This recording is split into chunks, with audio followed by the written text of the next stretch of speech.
So, Angela, tell me a bit about yourself, first of all, in terms of your own career in journalism and what you do at Toronto Metropolitan University. Okay, Suzanne, nice to see you.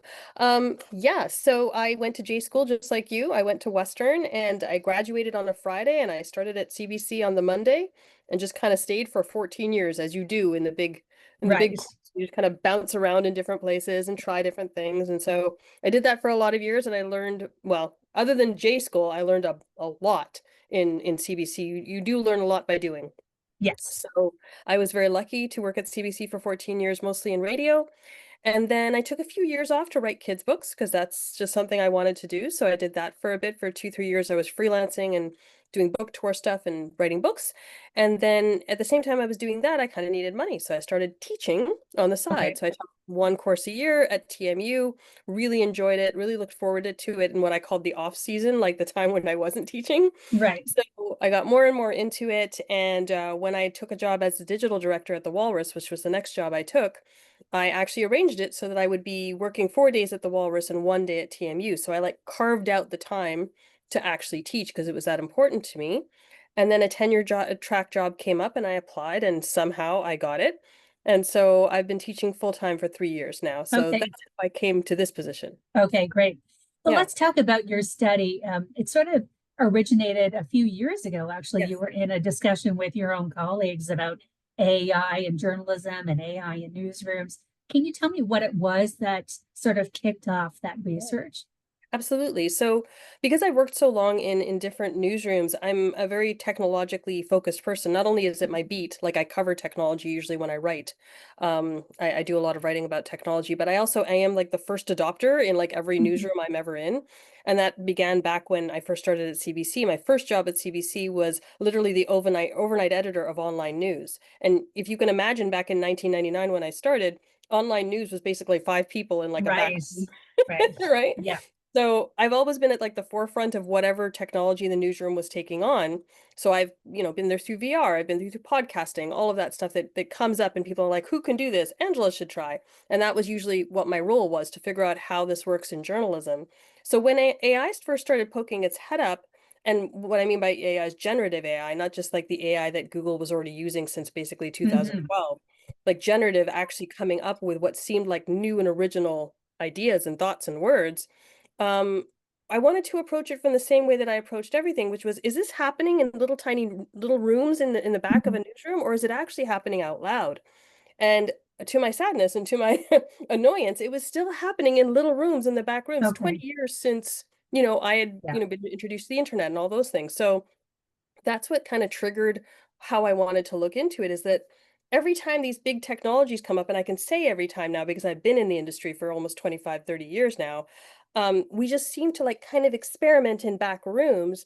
A few of us, like the ones that are like Right. excited about the new technology, and everyone else is like, I don't know what that is. I'm not going near it. I'm Yeah, I'm just leaving it alone. Yeah. right, head down, Yeah. got to get my 6 p.m. news on.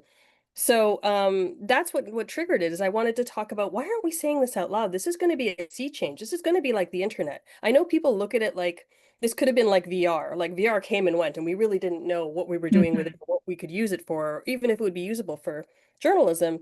But AI is like the internet in that it is a sea change. It is changing every element of what we do and how we consume. And we're still doing it in back rooms quietly. And that's what I wanted to explore.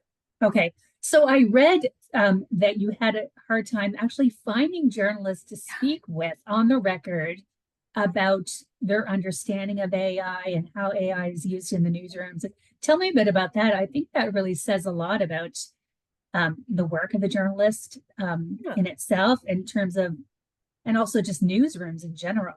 Yeah, but I mean, you and I work in newsrooms. We know how much spare time we have to Yes. explore extra things, right? Like we don't, Yeah. there's no extra money, there's no extra time, there's not like people they hand you Right. and they're We're like, always "Here's on 10 people." deadline. Yeah. Always on deadline. So it is actually understandable that so many journalists don't have the literacy for what AI is. They're like, I'm just head down trying to get the 6 p.m. news on. Stop bugging me with this other stuff.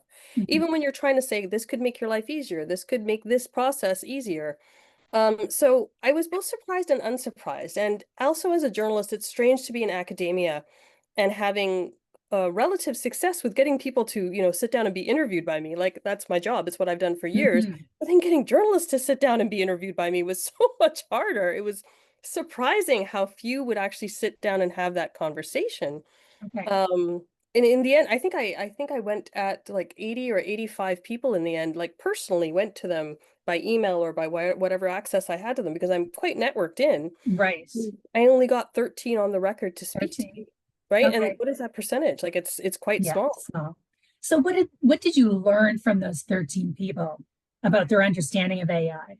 Yeah, I mean, I learned things that you probably can anticipate is that there's a Mhm. diversity of understanding of what AI Yes. is, which is true in the regular world too, in Canadians and citizens in the world, like understanding of what AI is. So I had people who were like, "Oh yeah, I have AI. We use Chartbeat," and I'd be like, "Well, that's just like counting and an algorithm." And then there'd be people who are like, "Oh yes, I'm using this model to create this thing, and there's no humans involved," which is actual like use of generative AI tools. So it was like the full spectrum of what they were using AI for. Very few were doing it in groups. Most were doing it quietly on the side. And many were just like assuming that the ethics that they bring into the room would guide them in this use of this new technology, Okay. which is why that rose as something out of that paper, is that the number of journalists I spoke to who I'd be like, well, okay, you're working on this thing in the corner and he's working on that thing in the corner, and neither of you know what you're doing. How do you know you're both doing this ethically and transparently? And the answers I would get was, well, we're both working in the same newsroom. Surely we're working under the same ethics, which you and I know can be as Okay. wide as anything else, right? Like Right. they can be all over the place. Because it's not like you walk in the door and someone says, here are the 6 ethics, here's the book, and now go do this. Your life every single day is looking at something ethically and trying to figure out, is this something I can do? Is Mhm. this a source I can talk to? Is this an ed? Am I going to let this person be anonymous? Why? Like all those ethics that go into making journalism now need to be applied to AI and this technology. And we're doing it kind of on the fly, right? We're not Right. actually building policy around it. We're not saying this is our line. As a newsroom, this is our line. We will not go over this line, and we will talk about these ones underneath. But this is our line. I don't know anyone who's actually said this is the line. I mean, you see from the CBC, like there's a blog post that Brody put up a couple of years ago. Brody and I went to school together at Western. He runs the CBC newsroom. He put up a blog post basically explaining that AI would never replace human jobs. That's the line that I've seen people declaratively say. We will Okay. not replace human jobs. What does that mean, though? Yeah. What does that mean? Like, do you have $3,000 at the end of the year and you're putting towards that to an AI tool or hiring someone? Does that count as using it for a human job? Like, Mm. what does it mean when you say it will not replace humans? Especially if the job doesn't exist yet, right? So if this is a job it doesn't exist yet and now it's going to be done by the AI, how do we know that wasn't a human job, Okay. Okay. right? Brody actually posted another blog post today with the new guidelines at All that. CBC. Did you Yeah, read that? I did. What are your thoughts on that? I think it's progress. You know what? It's Okay. it's coming too slowly in my opinion, and I Brody knows how I feel about this, so I can say it out loud. It's coming too slowly, but it is required. We need those guidelines and we need them to be declarative, and we need everyone in those buildings, in those newsrooms to understand them. And I think actually what Brody's doing really well, and I don't know enough about other newsrooms. I'm very connected to CC and like the Walrus and a few others, but like I don't have insight into Global. I don't have Okay. insight into the Halifax Examiner, right? But I can say that what he's doing really well is educating, like really getting his newsroom to understand what do you mean by using AI? Where are your lines? Like, can we talk about this out loud? So he's doing a really good job of that. And it's a requirement, I think, especially when you have 3,000 people spread across Canada, Yes. supposedly working under all the same ethics, right? So Right. yeah, it's a Any other requirement. newsrooms that you learned about, have any policies around AI that you thought were impressive or important or that other newsrooms could learn from? Oh, all over the world, absolutely. Like Yeah. the Washington Post is doing a really good job. The BBC is doing a very transparent job.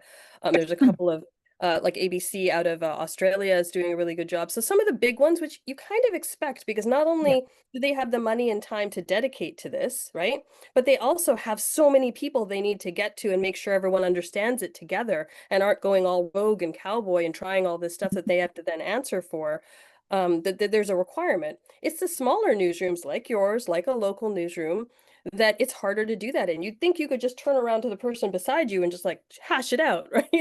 Yeah. But it is only like two or three people we're talking about. So who is taking the time to understand it? Who's going to make sure the rules work? Who's going to make sure that the third party that you're using this AI from, you talked about one for transcribing, for example, Trint, Hmm. right? How do you know what their ethics are? Like who is Right. exploring that Yeah. part, right? Who has the time, the capability, the financing to actually like go deep into understanding what Trint does with our data, for example, when you upload a transcription, is that going and feeding another LLM? We don't know. Like, Okay. I don't know. So where do small newsrooms like ours and especially independent media, need to Yeah. start about understanding AI and getting that message across to readers about Yeah. how we use AI in our work?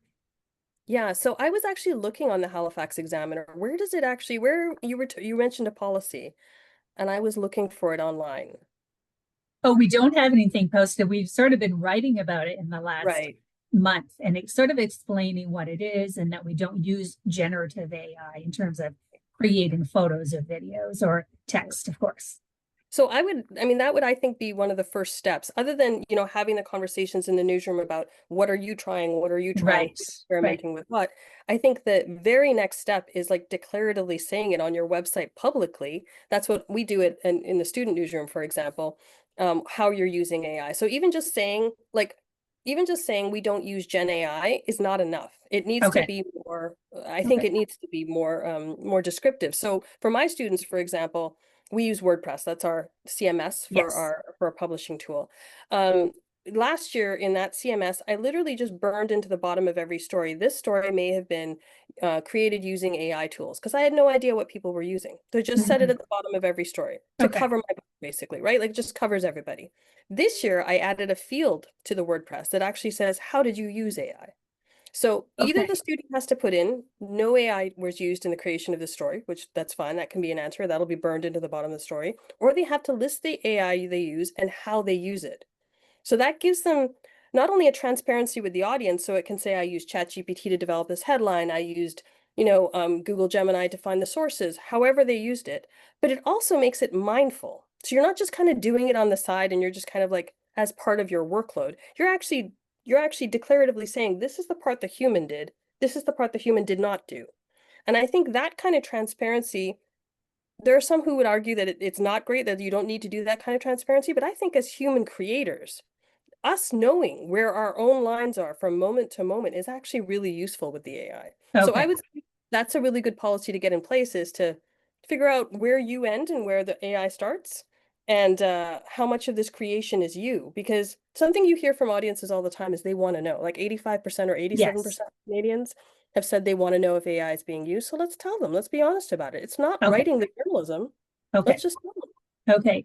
I was reading Brody's blog post, and there are a couple Yes. of things that sort of bothered me in terms of the creation of the journalism. So, for example, it said that they will use AI assistive pieces to brainstorm ideas for stories, and they will use AI for headlines and things like that. Sort of give me that Yeah. ick factor because I think you're sort of taking away basic skills that journalists should know. Like, Mm, I think if you go to journalism school, you should have an innate curiosity about the world around you, and you find ideas just through conversations or through meeting random people on the street. And headline writing, of course, is an art form of its own. I am not good And at we work on Yeah. headlines together often as a team, and sometimes Yeah. you nail it and sometimes you don't. Yeah. So what are your thoughts on that, that you're sort of maybe losing those fundamental journalism Mm. skills? See, this is the thing where we need to draw our own line. So you've basically just drawn your own line. For Right. you, a clear line is headlines. Headlines are a clear line of creativity that you would like to retain for the human journalist. Mhm. But why isn't transcription? Wouldn't you say that learning how to transcribe, learning how to listen in an interview for the moments that you should use in your story, aren't those Yeah, moments that we should be teaching? it is. And I don't use transcription myself. Oh, I do. I prefer to listen Transcribe. and then Yeah. write as I listen. So, Yeah. and that's, it's different for every writer. Everyone has their own process, right? Sure, Yeah. absolutely. But I find the transcription software really helps me. It doesn't take away from my skill because I have the skill. When I'm interviewing someone, I am listening for those, the moments, the quotable moments, and I'm in my Yes. head, well, that's 303, that's 607, like Okay. right Okay. in my notes. And then when I go through the transcription, I'm looking for that stuff and it's helping me take, let's say, 40 minutes of an interview and cutting down the amount of time I have to dedicate to this. Do I think that skill is still required? Yes. Do I think I need to develop that skill? No. I've Okay. been a journalist for 25, 30 years. This is actually taking work off of me. This is actually helping my life. But when I talk to journalism students, I very much talk about the values that they need to develop their skills because they don't have Okay. them. You don't want to Right. not develop the skill. Right. You don't wanna miss that step.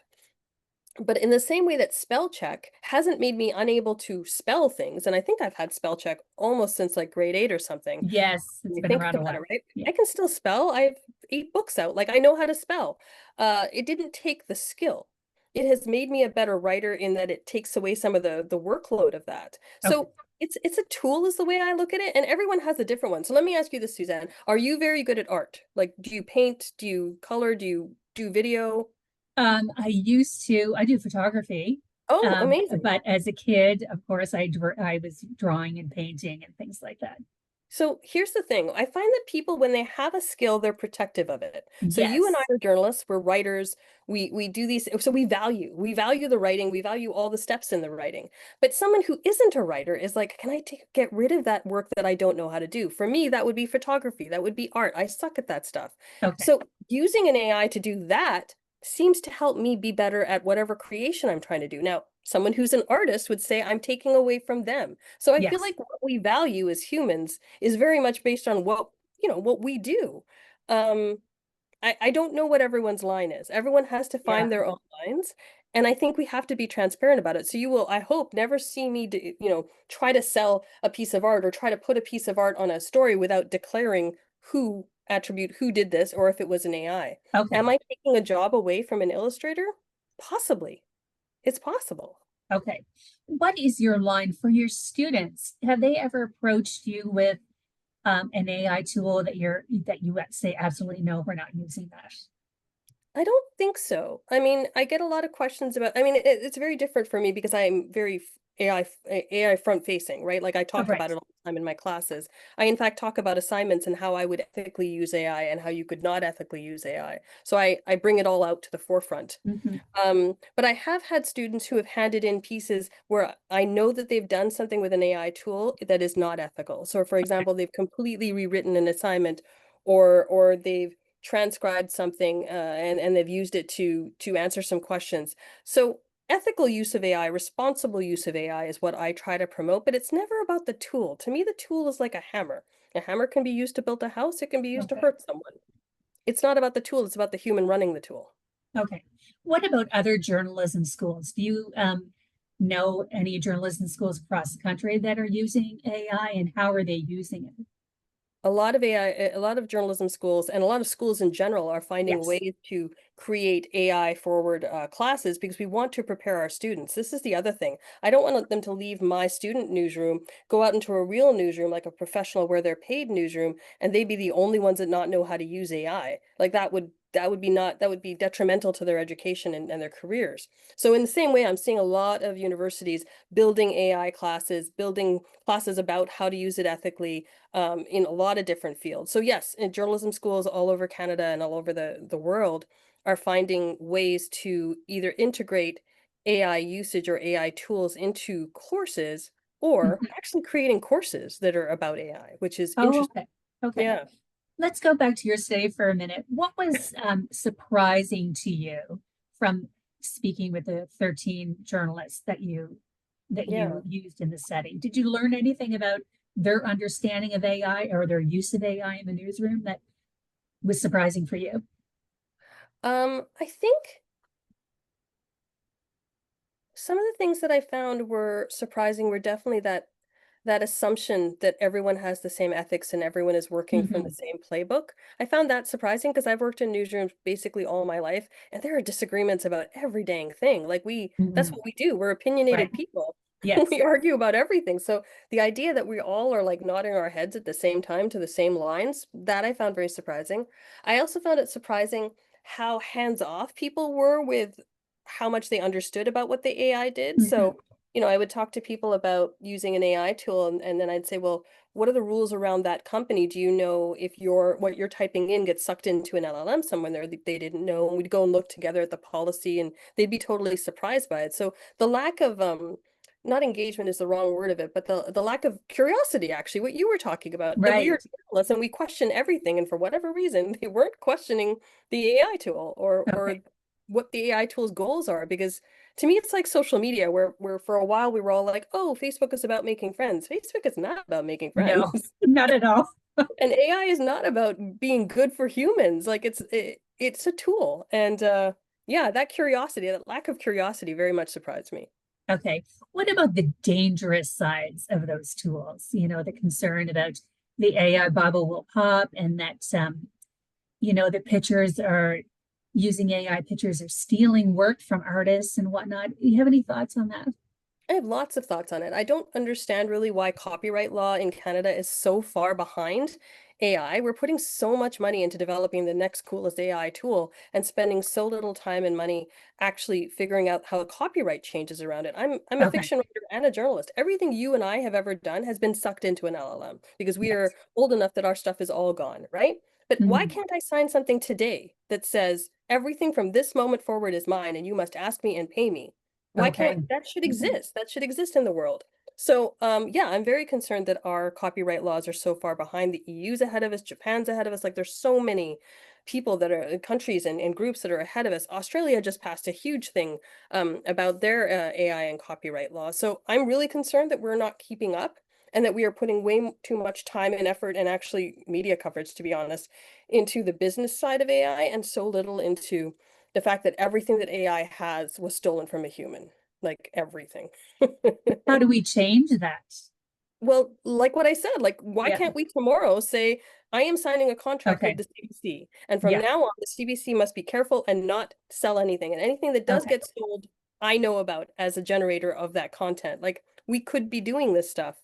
I think it could be litigious off the start. I mean, that's why Margaret Atwood is part of the group of authors that is fighting so hard for their copyright, and I'm glad the big names are fighting for it because that will save the little names. Hmm. Um, but we could be doing more and we should be doing more and we should be questioning more. And when we don't, then we're just ceding power. We're just ceding all of our content power. And I don't know why we aren't moving faster on that. Okay.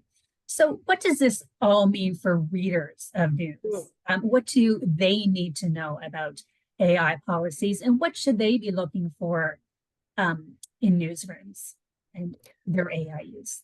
I think the most wonderful thing about journalism is that we can be trusted. And I know that a lot of trust has been broken, not by us, quite frankly, but by people trying to label us in a certain way. But the Mhm. one thing you know about news, the word news, like us, we are so fact-based. So whether or not we are putting out a story using a headline that was developed by ChatGPT, it has gone through a newsroom. And I have way more confidence in that than the dude on TikTok who's like trying to sell something to me, Yeah. right?